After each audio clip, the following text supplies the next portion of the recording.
Good afternoon, Tampa Bay. My name is Tom DuPont. I'm publisher of the DuPont REGISTRY Tampa Bay, the best city magazine in the community. I'm here today with a very special guest Bob Glaser with Smith & Associates. Been with Smith & Associates since day one, am I right? Oh my God, for a while, yes. Absolutely.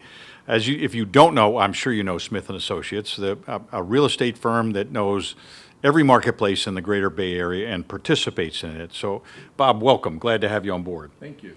So, give me the first opening shot. How's the marketplace? What's going on? Cliff notes. The cliff notes are there's not enough listings. The market has been, let's say, as we now peer into the second quarter, quite active. To the extent that the buyers are looking for their right home, they've made some choices in the last few months that say, I need to move. And of course, there's some people that were waiting to move that put that off during the period of pandemic, but now are out in the marketplace. So was it actually slow during the pandemic? So it stopped a little bit, and now it's come back with a vengeance. Thank you. We'll go back and forth with this, Mike.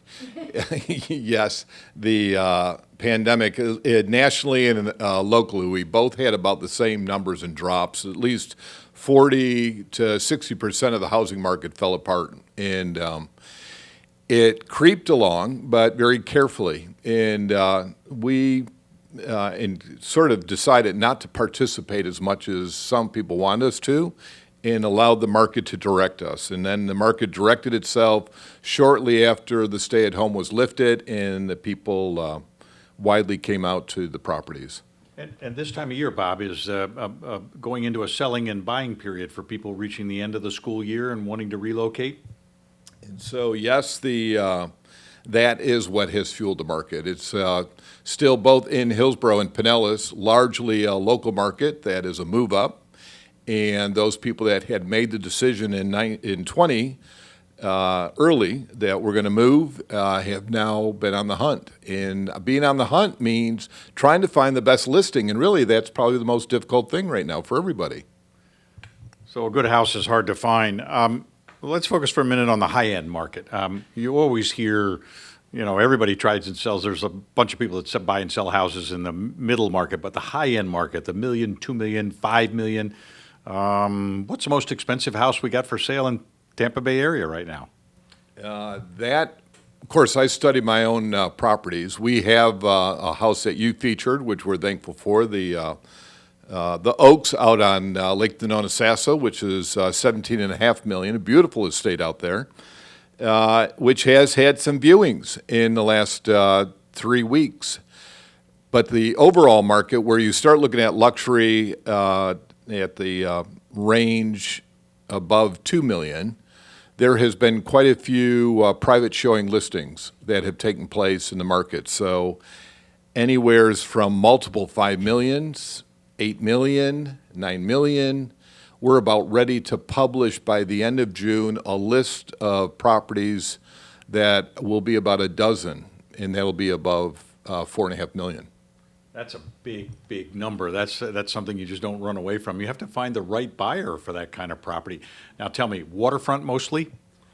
Predominantly, as the higher they get, definitively it is waterfront. And but surprisingly enough, even off water in South Tampa, there has been properties exchanging as high as $3.5 million.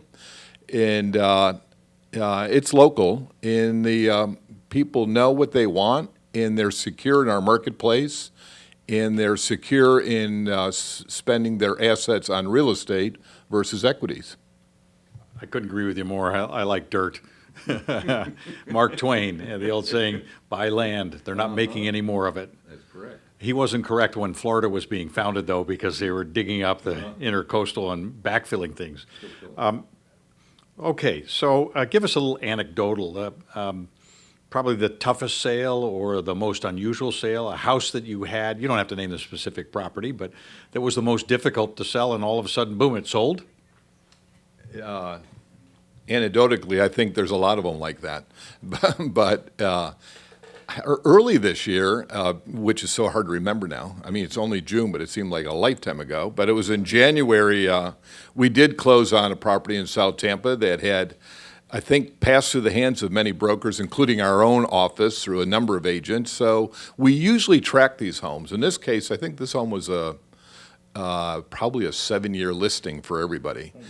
And but it did achieve in the end its record price, and I think, as it always is, it's a unique property in South Tampa near Bayshore, and there's a home for everybody. It just takes a lot of looking, and in some cases, a lot of years to achieve that. But we've been fortunate, I think, in all the markets in Tampa Bay. You've got such great assets to show people that ultimately these homes all do sell. Okay, so the high-rise condominium market is a very specialized market in this area, from the beaches to downtown St. Pete, to Bayshore in Tampa, to Davis Island. Of course, doesn't have too many high-rises. They're mid-rises at best. You've got a property on Bayshore on the south end, one left. I've admired that property and the discussion about it, the sanctuary. Tell us a little bit about that one that's left. So thank you. So that means, it sounds like I got a buyer here today for it. And I was heading over there, but anyways, the sanctuary building was unique in the fact that Brian Taub of Taub Development made the decision, let's do 1 to a floor. I mean, so it's a small site. He could maybe have squeezed a few more units on it, but he elected 1 to a floor, which means you've got a number of buyers all settling into their own residence, stacked up with nice security, unbelievable views, because the view corridor wraps completely around your home. And out of all the properties, which included the penthouse, somewhere's in the middle of the stack. We have one home left, slightly above $2.5 million. And of course, what's unique is that these people then is a small enclave on Bayshore, can direct and drive the luxury of their own properties. It's an absolutely beautiful building, even if it's a pile of construction right now. Yes. But the renderings are off the charts. It's really a spectacular spot. I've been following it all along. I'm not a condominium guy. I need the dock in the backyard, but I can recommend it to somebody who is. So, where did Bob come from? Everybody in Tampa came from somewhere. There are some people who grew up here and never moved away. There's quite a large, but as you know, this community has expanded dramatically. So when did you come to Tampa, and why'd you come here? Thank you. Great question. I had come from my parents in upstate New York, and made the election to move to USF. And although I was at USF briefly, living up in North Tampa, I said, I don't know if the South is ready, nor am I ready for the South.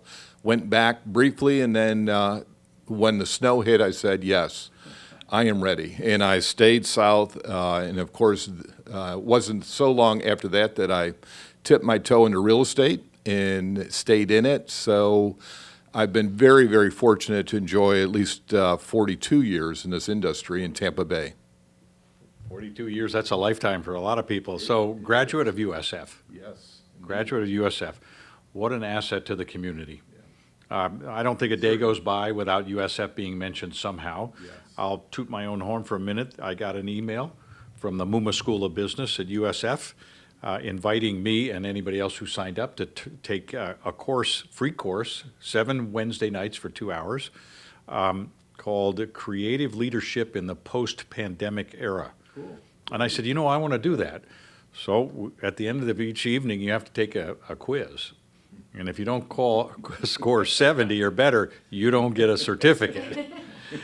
If you do score 70 or better, which I did so far, I might note that probably the next email you're going to get from the Muma School of Business is something about making a donation. Because the course is free. Yeah. And 8,000 people signed up in less than 4 hours to take this course. Oh, neat. That's the reach that USF has in the educational community and the business community, particularly the Muma School, Yeah. which is off the charts, way up there in the rankings for business schools. We're very fortunate.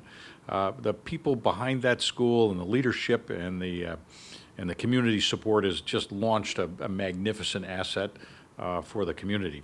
So that brings to mind charities and the way we reach out and help others. I know that Smith & Associates is very active in the community. Tell us a little bit about how you help others who need help. Thank you, Tom. We are fortunate. We're a small family-owned company, so it's always been, as we get, we try to give. And we have given through the years, whether it be small baseball fields where the kids are playing in high schools, out to some of our favorite spots at Tampa Theater and making sure that marquee shines bright, down to the orchestra, Florida Orchestra, and the depth of them playing throughout the community. We are here to give back. And so as long as I have that opportunity to serve in this company and be earning a living, then that's exactly what will happen. It's very important to support in the community and support those in the community who don't quite have the assets and the ability that we do, having run successful businesses for a number of years. So I know, well, let's get back to real business here, marketing. Yep. And tell me a little bit about how your marketing direction changed as you went into the coronavirus, and now with the virus seeming to settle down, although the latest statistics are not all that encouraging. It's kind of settled down. Things have come out of their shell a little bit, but now we're facing quite a serious problem with civil unrest and people questioning the way we run our society. And how has that affected your marketing philosophy and direction? I think we all learned a lot during the period of COVID as it related to, if you can't show a home, then how are you going to sell a home? If you can't have a meeting, how are you going to speak to everybody? So, of course, now everybody has Zoom. We all wish we owned shares in it. Zoom has done remarkable things for our team on meetings weekly. So we have well over 100 of folks meeting twice a week. The amount of education that we were able to provide to bring ourselves up both in how we work with people and then again how we are going to market to the new market. So virtual works great. I mean, as far as now going through a property and being sure you have the best photography, the depth of what you can now show anybody, no matter where they live, and certainly there's a lot of people in the north looking to the south because we have a very nice offering. And so all that virtual data is available for folks to see. Now they want a little bit more, and a little bit more that we've stepped up to has been virtual open houses where the agents are able to walk through, discuss the home very thoroughly and the neighborhood that surrounds it. And part of the fun with that work is also now you have people showing a home and slipping and falling down the steps while they're speaking. So it normalizes a process. And in that normalized process, you're able to really talk to the heart of the home. What is the reason for folks to live there and what's it all about? Which brings back some of the original ways of how we showed homes. We always opened the doors. We always turned down the lights and showed it like opening a premiere movie. Every price range, every home has to be shown in that distinct manner. But now it really gives a chance for the agents to stand up and do that work. Naturally, the social media, whether it be Facebook or through the registry on their social media site, will be working for us. We will still be in print because we believe there's a place for it. And some of that print relates to direct mail into homes, but also with the exclusivity of some properties, you're going to have to make sure that your better homes are always shown in certain marketplaces to that group that's looking at them. So it's going to be diverse, a little bit more diverse in marketing, but obviously a little bit more virtual also. Music to my ears when you mention that name, print. Thank you. It's not completely gone. No, it's more permanent than the internet. Yeah. It's more trusted in all the surveys than the internet. Really more trusted than television. Mm-hmm. And magazines have been around for a long time. There's a time and a place for them. Yes. And we feel that a niche magazine like the DuPont Registry, Tampa Bay, focusing on the community and delivering information on how to live a more lively, more informed, more explorative way to explore the community. Everybody's cell phone rings always during a podcast. Mine is on silent, but it'll somehow figure out how to ring anyway. Sorry about that. That's quite all right. That means somebody's looking for you, and thank you for putting them on hold, because it could be a buyer. Could be. You never know. So we've now got some demonstrations going on. Do you think that that the unrest in the cities is going to change the marketplace at all for real estate? So we are, I live on right behind Beach Drive, behind the canopy, so I get to look out there. And every night there's been a great beautiful silent protest in mass going down the street. And I note that the people that are at the tables, whether they're at the 400 Beach Drive or Park Shore, everybody just sort of sits and waves in in a very positive fashion. And Tampa's had protests over the weekend that were managed so well in silence and a statement people have to make. And that's just part of our democracy. People are gonna make a statement. It does not change at all how people feel about living in cities or where they'll be or the environmental perspective of what we have to offer in Tampa Bay.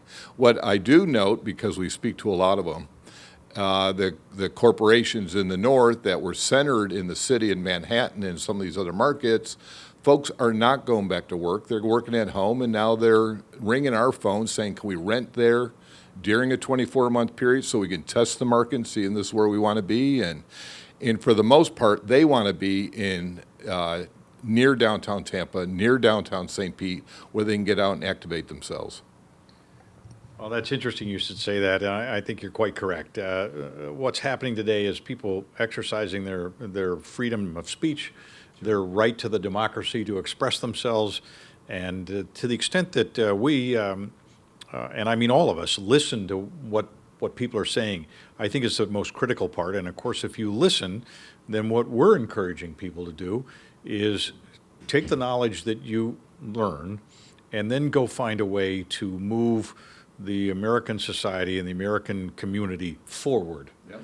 There are many, many ways to reach down in the economic scale and in the racial scale to find a way to be helpful. And you can be helpful by just giving them money, or you can be helpful by contributing your time or your assets.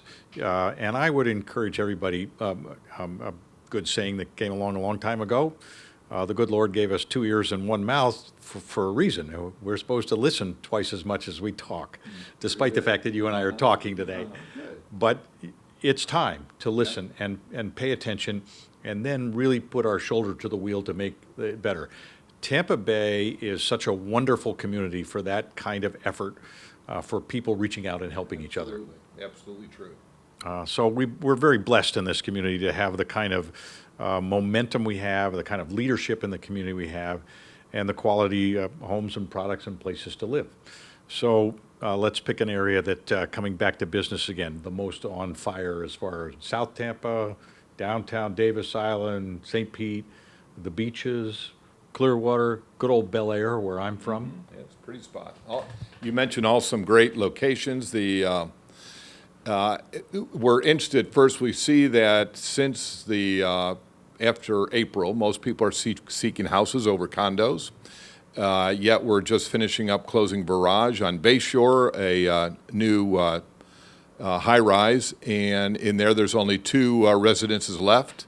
We'll shortly be opening in a much deeper program, The Addition on Water Street, and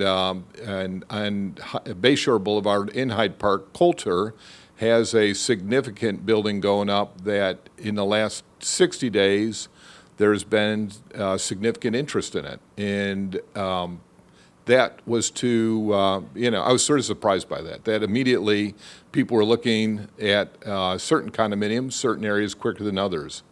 But residentially, that has been broad in all the markets just mentioned, whether it's Bel Air, down to Old Northeast, to Hyde Park, to any of these locations, anything well-priced, good-looking, under contract.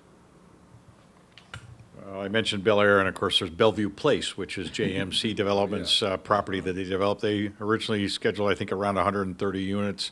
I think they have 6 or 7 left, some in the mid-rise and some in the carriage homes. And it's been a very steady flow, very steady uplift into people buying and moving in, and people from all over the world, Europeans, people from the Northeast and north central part of the United States. So tomorrow's marketplace looks good. The forecast is for more sales. I mean, the automobile business said that they always sell around 17 or 18 million cars. They're only going to sell about 14 or 15. Yep. Houses are going to continue to get built on the market, and I'm guessing that the number of buyers and sellers is going to increase. So let's go to new construction, North Tampa, where The suburbs are just growing like faster than flowers in the springtime. There are areas up there that are got to be just on fire. So one of the markets above West Chase, getting up to Odessa, where you have St. Joseph's Hospital, you have certain school districts that have higher ratings than others. So yes, the propensity for housing all through that market has been strong. Again, I think it surprised them how quickly the inventory's been taken, and so how little inventory really is up there right now. So a buyer's market, seller's market? Certainly a seller's market. Seller's market. You mentioned St. Joe's, which brings up healthcare, and this is our current issue of the DuPont Registry, Tampa Bay, and we were able to partner with BayCare and honor our healthcare heroes. Yeah. These folks that have been for the last 3 months relentless in their pursuit of saving lives and making people healthier. And I think we're really fortunate to have the hospital systems we have here in the area. Is that a draw to people moving in from out of town? It certainly is. From Water Street, where we mentioned USF's new medical college, all the way down to Johns Hopkins in St. Pete, it is a very big draw, for sure. Well, it's good to know. So we're delighted to have been with you today for a few minutes. We're probably at the end of our time. We'll lose our audience pretty soon because we've talked too much. But it's always a pleasure to get out into the community, go remote with the DuPont Registry, Tampa Bay, and do our new feature, Tampa Bay Talks, so that we can share with you, our audience, some new and interesting observations about our community, and hope that you enjoy every one of these conversations and then get back to us with your feedback. So, Bob, any closing remark for us? No, I just appreciate you coming over to visit us today and hearing a little bit about the markets from you also. That was well, it's our pleasure to be here at Smith & Associates, right here on Bay to Bay and Dale Mabry, right in the heart of Tampa. And you'll see their signs all over the place when they're thinking about houses for sale. So, ladies and gentlemen, we hope that you're having a great day in Tampa Bay, and we hope you go out tomorrow and make it another great day in Tampa Bay.